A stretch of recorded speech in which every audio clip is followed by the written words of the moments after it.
All right, welcome back to the Mortgage Marketing Expert Podcast. I'm your host, Phil Treadwell. We've got a cool guest for you today. Justin is an entrepreneur, an investor, a sales leader, and he's built and scaled businesses across multiple industries. He spent over a decade building Heartland Foods, growing it to more than $87 million in revenue before it was acquired by private equity in 2022. Since then, he's focused on capital advisory, fund management, investing across private equity and real estate, while also helping individuals and businesses grow their brands, monetize attention, and drive revenue through social media and sales systems. So he brings a unique mix of operator experience, investor mindset, and a lot of real world sales execution. So I'm excited to unpack that.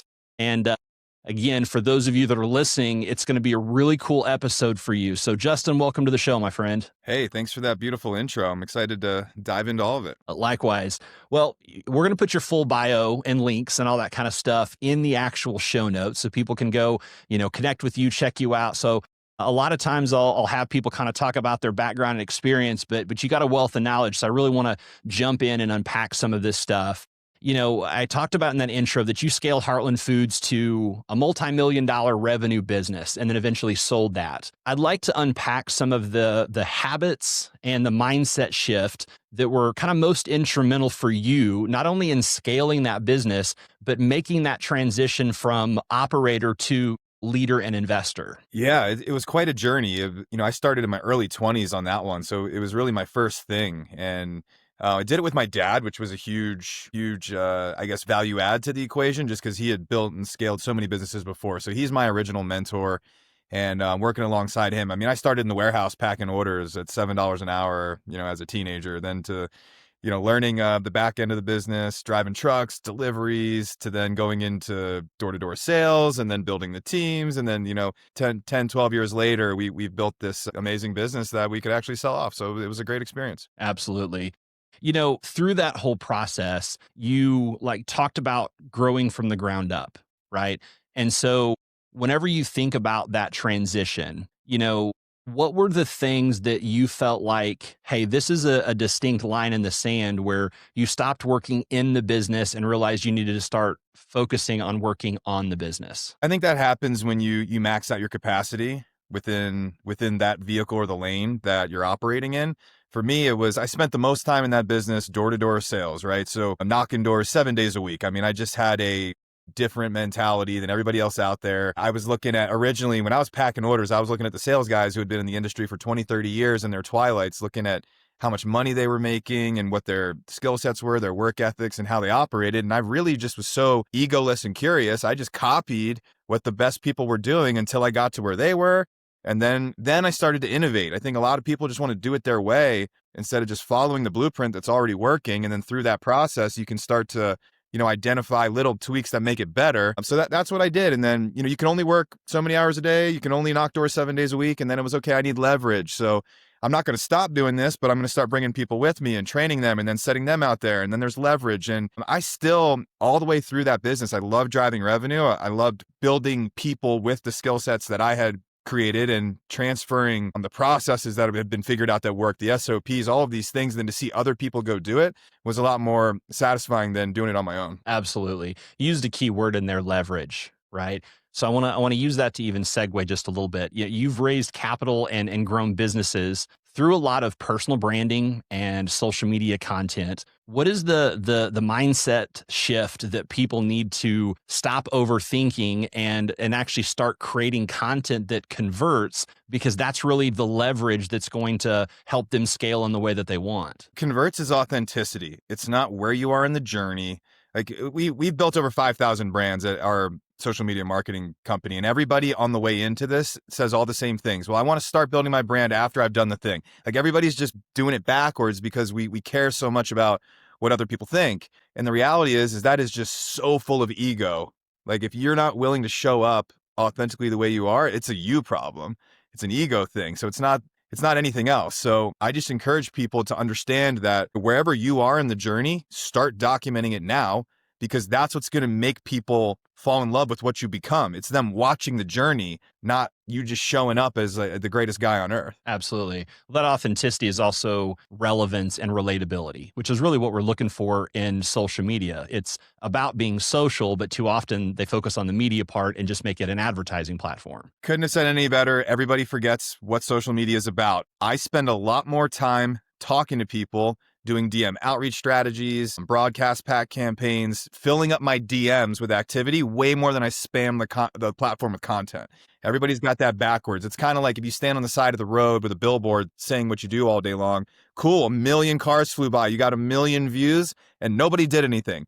So I think the vanity metrics are really overrated.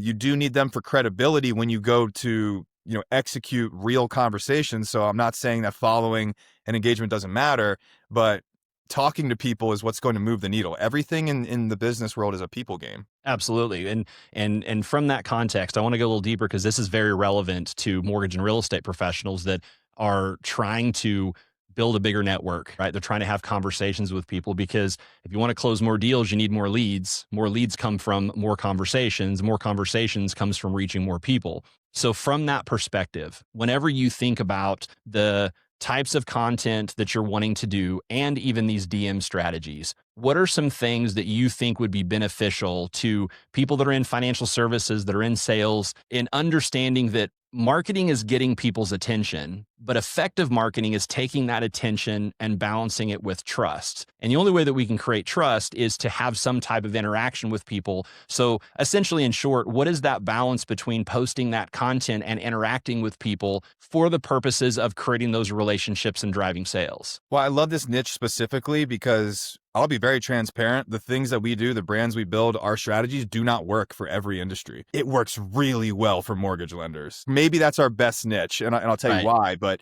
to answer your question, you want 3 buckets, right? You want to have your content 1/3 business, 1/3 your lifestyle and hobbies, and then 1/3 your family. Like you want people to get to know you in an equal distribution so they don't feel like you're business spamming them. It's like everybody's seen the realtor page. That's nothing but houses and the engagement's 0, the following's 0. And the sad thing is a lot of these people are killing it in the real world. And then their brand online just does them a disservice. So that's what we do is we figure out, okay, who are you in the real world? And then we make your online presence match that. Because again, it's not about going to 1 million followers. It's about building the authentic brand that matches so that you can take people online into the real world and people real world into your online presence. Because if you're just going to run ads, you've got to spend money to get leads every day. If I can capture you into my following, now I can market to you for free forever. That's exactly right. Yeah, that's the big thing. And for mortgage lenders in specific, like we crush it because we can go targeted. Like, what's the best partner for a mortgage lender? It's a realtor. And they're all over the platform. So if I direct message every realtor in your city, and we're in every single inbox, and you're building partnerships or you're driving them to in-person events, we have blown up mortgage lenders' operations off of building a nice, beautiful brand and then going hyper-targeted to pull in the right people they want to partner with. I love that. And it's exactly right. You have to take those online relationships offline. So even if they're seeing all of your content, even if they're engaging with your content, until you have some type of an actual interaction with them, it doesn't do you any good. You've spoken about how early sales experience really shaped everything you do, right? For professionals in mortgage and real estate or financial services, what's an underutilized sales habit that people really need to adopt that's going to grow their business? I think the most important thing is the frequency of authenticity, not trying to use word tracks, learning sales tactics. I think it's important to know the psychology. I think it's important to read all these books so you understand it when someone's doing it to you. But does it feel good? It doesn't. And I think that's what makes a sale in today's world is a real authentic relationship, people feeling understood, that you know how to serve them, that you're not going to waste their time. It's all these social skills really is what it is that are today's sales skills. So I read all the sales books, but what most salespeople don't do is understand how the brain works, read about neuroscience, psychology, to read someone when their cortisol levels are rising and how to bring them back down to earth. People will say no to you and they won't know why. It'll be all about how they feel. Love that. So a couple things I want to share, and then I kind of want to get your take on these. One of the things that I think, especially for mortgage and real estate, is that it's not about those closing scripts, right? Those sales tactics like all the books have been for years.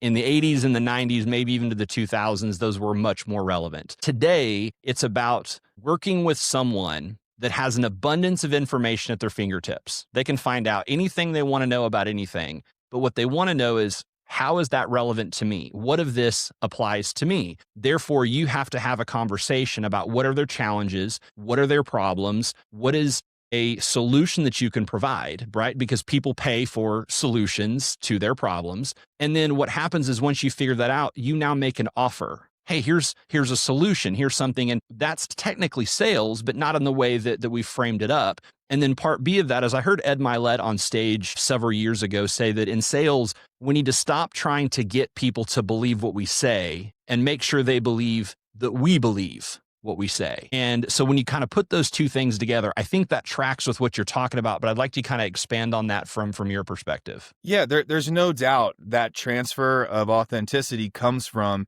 you better be using the product you sell, right? It's like when I sold air purifiers, water systems, I sold mattresses, cutlery, cookware, grills, freezer. I've sold so much stuff. I owned every single one of those products before I went out to sell it to someone else so that I could tell them about my experience with it. Here's one thing about, like, when we got the water system, it tasted so much better. It doesn't have this stuff in it. I looked at the environmental working group. I couldn't believe what was in my water. Oh, and by the way, my wife loves it because hair, skin, and nails and all these things that don't matter to me, right? And all of a sudden you're telling a story of how it's made your life better, and they can put themselves in your shoes and say, I want that life too. Absolutely. I love that. So when I think about some of these habits, right, whether it's a sales habit, whether it's a marketing habit, social media, mindset shifts, what is one like morning habit or pre-workout habit or something that's kind of in that routine that really primes you that you just won't compromise, that's a non-negotiable no matter how busy you are? Yeah, for me, it's definitely working out. I have a much more difficult time not going to the gym than going to the gym. And this is another thing that drives me nuts about social media and like discipline and all this stuff. Like, if you don't have to make yourself do it and it is a habit, it's not discipline anymore, right? It's like people who are in the best shape to talk about it's all about discipline. It's like, yeah, it was at one point, but it's not that anymore. So I think that's something you need to audit. Like, if you've got excellence in a category, like, cool, you can sit there and just say all day, I'm so disciplined, I'm this and that. But it's like, no, you got to go figure out like where you're not disciplined now and go get better there. So for me, yeah, I have to hit the gym every day. It does something for me mentally. Cold plunge sauna. I'm on the peptide train. I'm doing my blood work every 3 months. Like, I have to keep my mind and body right as a priority number one. And then every day is different. I just operate the schedule. So if you're not extremely organized with your schedule, auditing your capacity and efficiency within the times that are blocked, I like to work from 6 a.m. till around 11 a.m. And then from 11 to 1 is the gym, lunch, a break, and then 1 o'clock until the evening. And people that are working a 9 to 5 and they're like, I think I want to start a business, all this stuff. It's like, you better be able to do 2 9 to 5s if you think you're going to go into the entrepreneurial world, because it's going to be a double full-time job if you're going to separate from all the noise and everybody else that's trying to do the same things you're doing. It's so funny you say that. I heard different things that I compiled together and just kind of put my own quote graphic together that I'd shared a couple of years ago that says, whenever you're thinking about getting rid of your 40-hour week for someone else, your 9 to 5, you need to be prepared to work 80 hours a week, 7 days a week, and, instead of 40 hours a week, 5 days a week. So it's so true. I don't know that people fully understand owning a business, running a business, that there isn't someone else to pick up the slack. It is on you. And so that is part of that discipline that you're talking about. But in the gym analogy, I do want to talk about this for a second because I don't think it's talked about enough. My company is M1 Academy. M1 stands for Mindset First, right? Mindset is not the only thing that's going to make you successful, but it is the most important thing because it controls our attitude and our actions, and those are the only two things we can control. That being said, part of those is understanding that what we can control is how we show up. What we can control is how we feel when we're executing on the tactics. There's plenty of great coaches. There's plenty of great people online on social media that can provide you the 7 steps of success or the 5 things you need to do. But if you give me someone with a shitty mindset that's, has stinking thinking with perfect tactics, they're still not going to get the level of results of someone that has a strong growth mindset with imperfect tactics. And I say all that because I'm convinced that you can't have a strong growth mindset and have your head in the right space when you physically feel like shit. And so part of that is taking care of your body, whether it's as simple as adding a little protein to your diet, moving your body somehow every day, getting enough sleep and adding in water, all the way up to what you're talking about, monitoring blood work and peptides. And maybe that's hormone replacement for men and women, right? Tracking your macros, working out, all the things that we do. And I want to just kind of get from your take how important that is for some of these tactical things that we're talking about in growing and scaling a business, because I know over the last 4 or 5 years, it's been crucial in how I've operated, how my mindset has been, and really adopting these things. I wake up really early and have about a 3-hour morning routine that includes an hour plus in the gym, even if that's just cardio, listening to podcasts, posting content all the way through lifting or whatever. But that primes me for the day. You get your body right, get your mind right, get your emotions right, and then we can go tackle the tactical financial stuff. But I'd like you to kind of reframe it, because they hear me talk about this stuff in my way all the time, and I'd love to hear your perspective. For me, it's a prerequisite to everything. I mean, if you can't take care of yourself, how can I trust you to take care of anything we're going to do in business or an investment or anything, right? So for me, and it's the easiest thing. There's a blueprint, right? Everybody knows how to eat right, and this is not hard to figure out. It demonstrates to the world when you walk into a room, who are you? It's just the most important thing to me. I'm extremely paranoid that I walk in a room and someone says, that doesn't look like a disciplined human, I don't want to do business with them.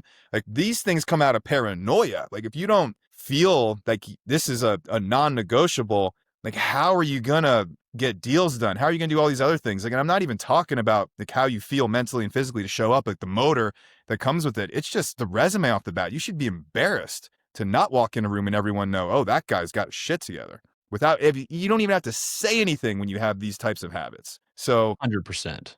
it's just 100%. people do business with people like them, and the people I respect are doing the same things I'm doing. Yeah, it's funny that you said when you walk into a room or when people see you, they're immediately going to judge you, right?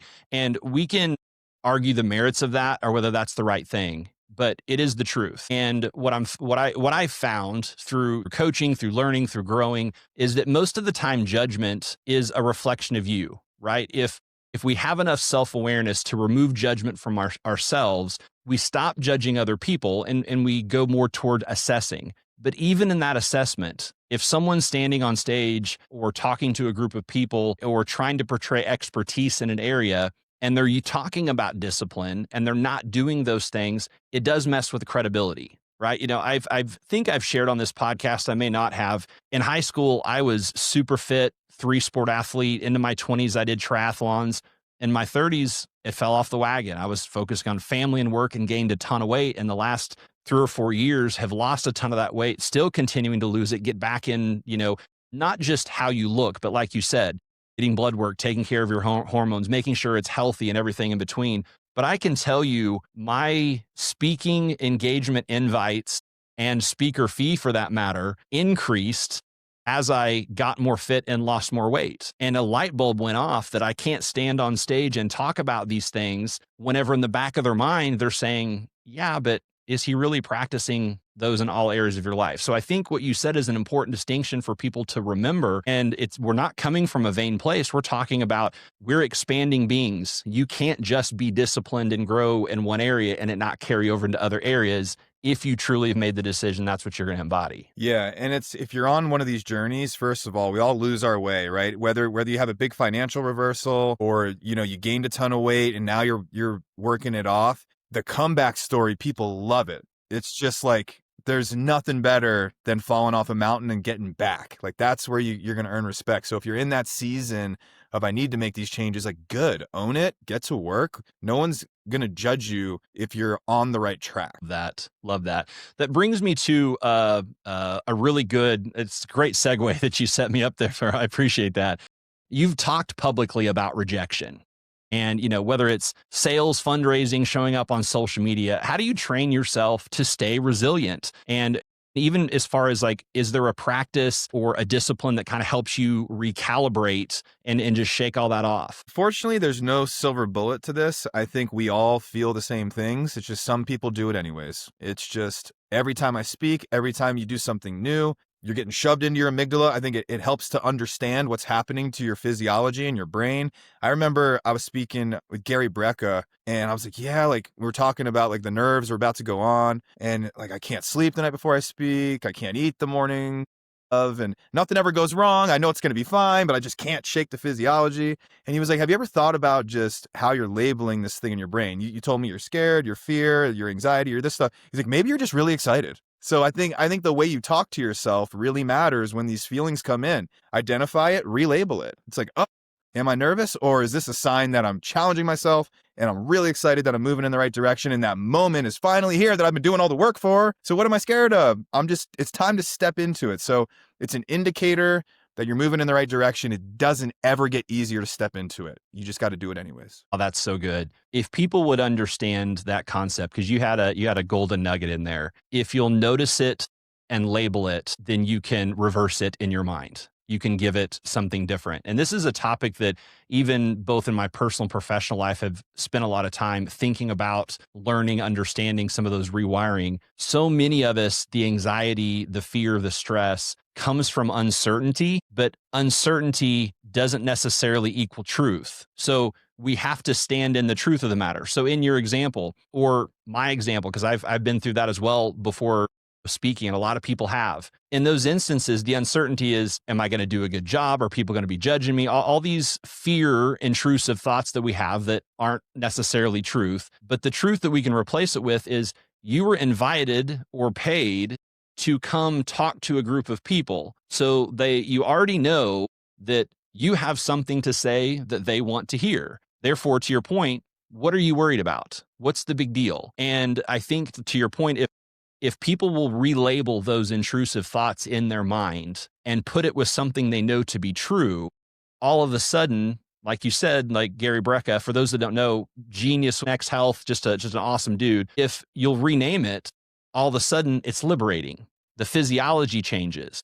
That's so good. Yeah, and there's another concept here that I've been trying to figure this out to really get something original that makes sense to this. And I think it's the concept of firsts. It's the same feeling every time you do a first, right? Like the first time you knock on a door was actually more terrifying than the first time I spoke in front of 1,000 people, but it was the same feeling. So identify the first. The more you can get yourself to do something new, right? And then understand the patterns, right? The second time you do it, didn't feel the same because you're familiar with it. So every time you're stepping into a new first, just understand it's a first and the feelings are amplified and you got to just get through it. Yeah.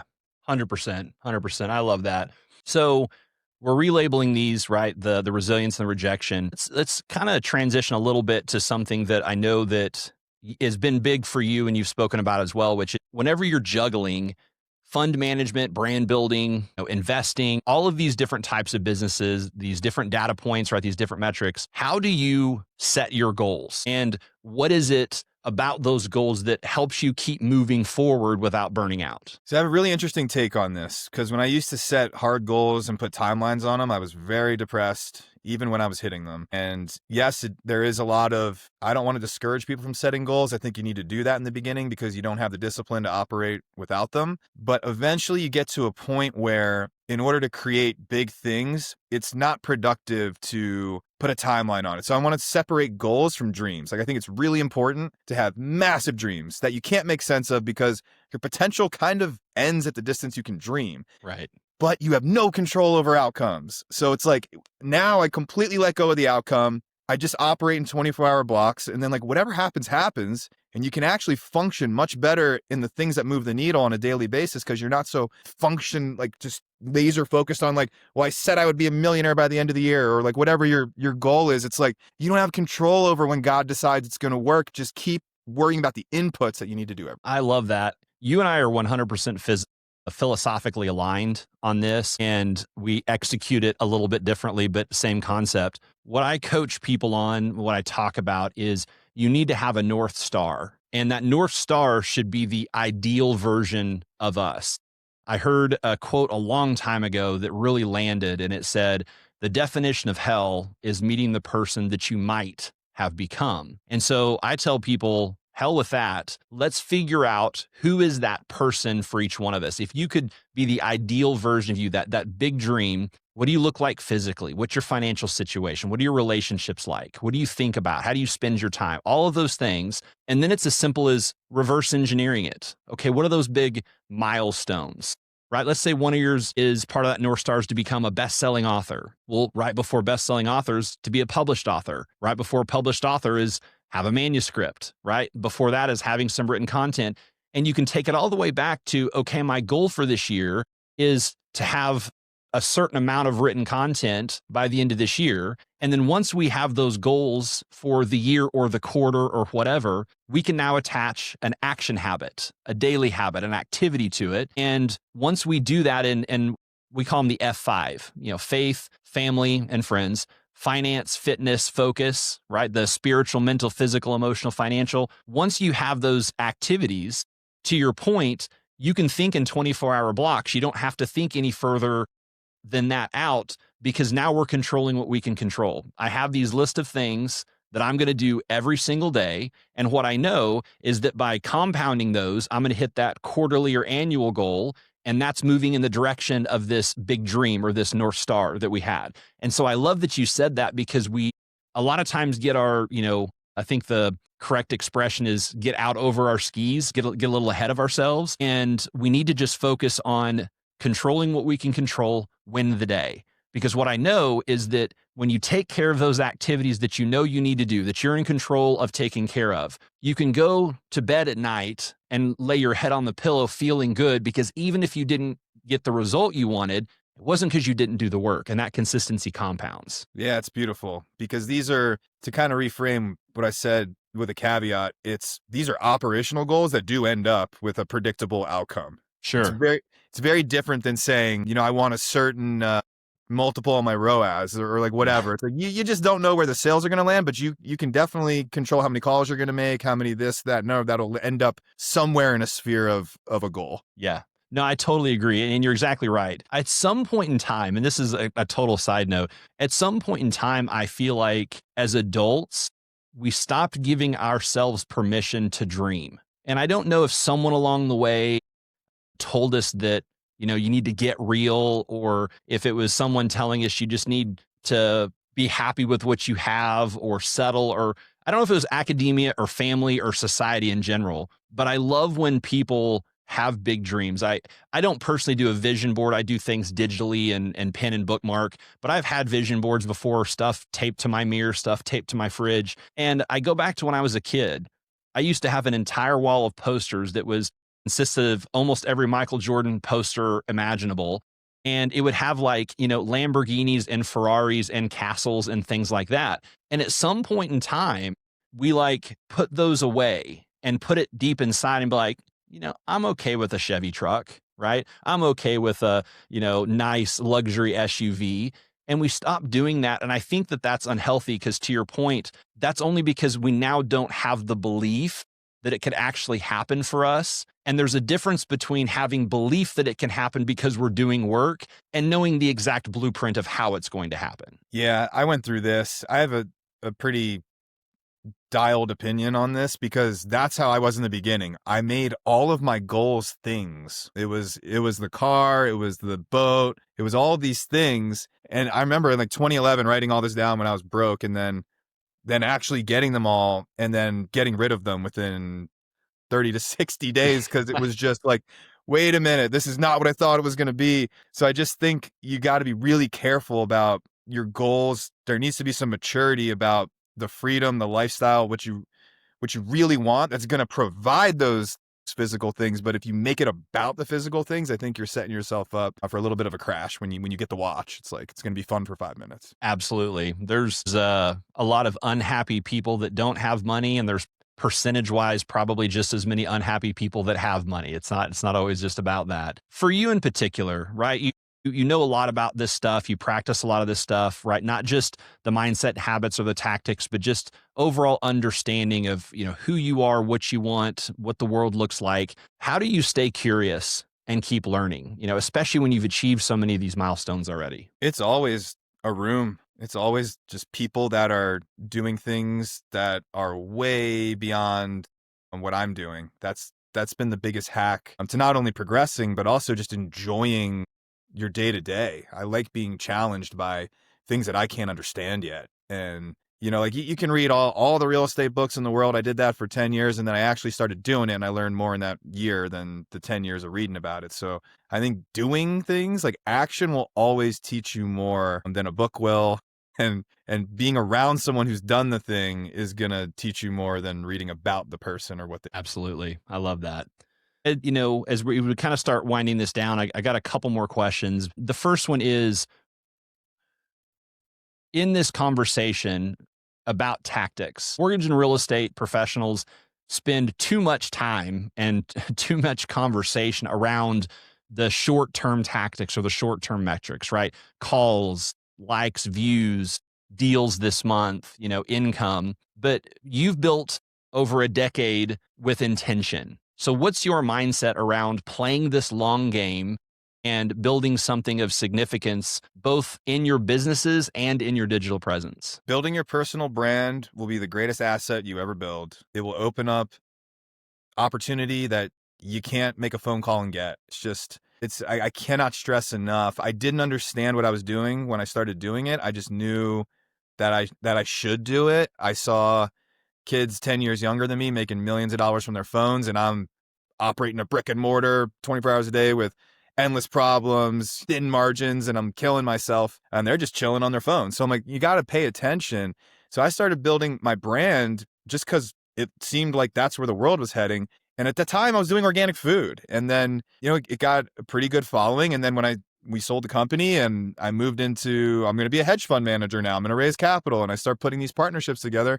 I didn't know it was going to happen, but because I had started building that brand and started putting myself out there and going on podcasts, 11 months later, we were a $20 million fund. And it wasn't because I was great. It was because I built brand, right? So if you don't like cold calling and you don't like doing all this stuff that we have to do in the early part of our careers, like there's trials and tribulations you're going to have to go through to get to that point. Right. But if you can flip the lead generation script to where it's inbound to you through your brand, now business is fun. Now networking is fun, and it just changes the game. But you're probably going to have to go through, for me, it was 10 years of working around the clock until, that kind of hockey stick moment happened where not only were the results huge, but it became more fun. Absolutely. Results are always fun. It's funny because we love the outcome. We love the result, but we don't, a lot of times, or most of the time, love what it takes to get said outcome and result. And, something that I share a lot with people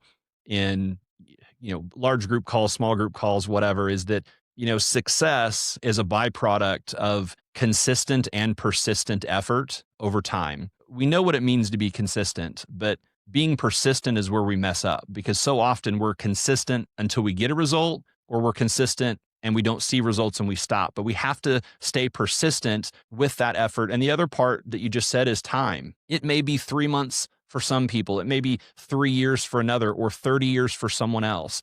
But I always use the litmus test with folks. And I said, listen, if I told you that in 5 years or 10 years, you're going to have, $1 million a year income, or the house of your dreams, or the man or woman of your dreams, or whatever it is that you really want, you're for sure going to have it in said period of time. But you have to do these 3 or 4 things every single day, never miss a day, every single day to get it. Would you do it? They're like, well, hell yeah. And I'm like, but that's what you're giving up by not doing those things. But you don't do that on your own because you don't have the belief that it's actually going to happen.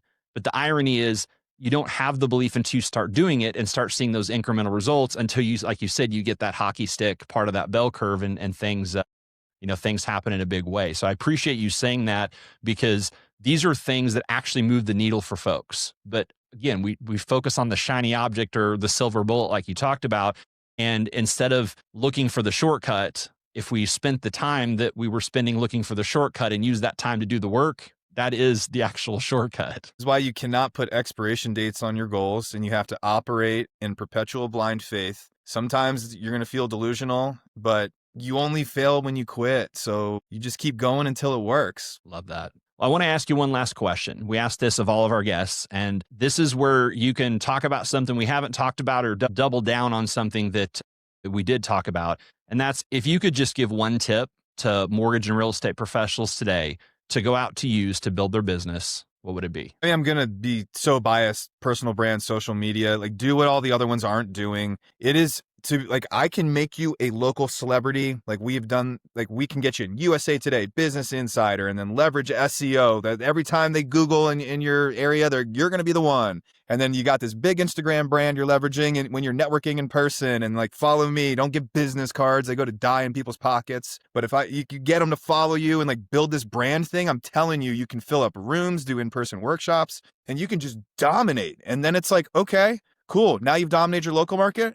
Don't get comfortable. Time to expand, right? Like the number one thing that is the hardest thing to do that moves the needle is you got to max out the vehicle you're in. And then once you're there and you're hitting the ceiling, the hardest thing to do is to go back to zero in a better vehicle and do it again. That's some gold there too. You know, it's funny because it's a similar concept that we have to give up something of value to get something of greater or equal value to us. And sometimes, and people don't like this, they don't want to talk about this. Sometimes that means giving up that house or giving up that car or giving up some of the things that you feel you deserve because of all this hard work that's brought you to a certain point in your career. Everyone always wants to move forward. They don't want to take a step back. And you just said it right there. Sometimes you do have to start from zero in a better vehicle. And there's a video that Alex Hormozi talks about climbing up the mountain and, you know, having to come back down, but people don't want to come back down. They think they see a shortcut or whatever else. But I think that that's a concept that people need to remember is we're not owed anything. We're not guaranteed anything. And so sometimes you've got to have some self-awareness and say, you know what, I'm willing to take 2 or 3 or 4 steps back so that I have the potential to take 20 steps forward, as opposed to right now not wanting to go anywhere, but there's only 1 or 2 step potential. Yeah, simply your old life is what it's going to cost to get a new one. Well said. Well said. Well, I almost called you Dustin. Justin, I appreciate you taking the time to chat with us. Like I said, we're going to grab some social media handles, some websites, all your bio information. We'll put those in the show notes. Is there anything else you'd like to share with our audience or any specific place that you'd like them to go out and connect with you? Yeah, for me, I mean, Instagram is by far where I operate the most, but I'm on every social media. There's only one Justin Freishtat in the world with a last name like mine. So if you can spell Freishtat, you'll find me everywhere. Love it. Love it. Well, Justin, I appreciate you being on, and I look forward to catching up again really soon. Absolutely. It's been great. Thanks for having me.